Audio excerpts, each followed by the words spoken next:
சொல்றாங்க.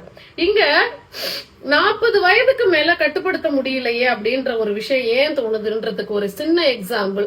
சாப்பாடு சாப்பிடுறோம். இப்ப எக்ஸாம்பிள் இட்லியா இருக்கட்டும், அது அளவுக்கு அந்த வேலைக்கு பசி ஏற்படும் போது சாப்பிட்டா பரவாயில்ல. ஆனா பசியே இல்லாத போது இட்லி நல்லா இருக்கும், சாம்பார் நல்லா இருக்கும், டேஸ்டா இருக்கும் அப்படின்னு சாப்பிட தோணிக்கிட்டே இருக்குது அப்படின்னா அந்த பொருள் மேல ஏற்பட்ட ஈர்ப்பு மயக்கம் தானங்க காரணம். அது போலதான் இவ்வளவு நாள் நீங்க கொண்ட உடல் உறவின் மேல உள்ள மயக்கத்தினால அந்த 40 வயதுக்கு மேலையும் அந்த எண்ணங்கள் அதிகமா இருக்கே ஒழிஞ்சு உங்களுடைய உடலுக்கு தேவையானதா அப்படின்னு பார்த்தோம்னா கண்டிப்பாக இல்லை.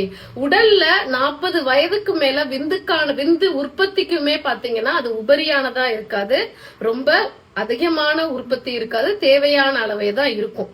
சோ அதை அதிகமாக நீங்க பயன்படுத்தும் போது உடல்ல கண்டிப்பான உடல் கேடுக்கு விளைவிக்க கூடியதா தான் இருக்கும். சோ மனதை கண்ட்ரோல்குள்ள வச்சுக்கிறதும் அதை மாதம் 2 முறை மட்டுமே மனைவி அப்ரோச் பண்றதுமே நல்லதாக இருக்கும். நன்றி.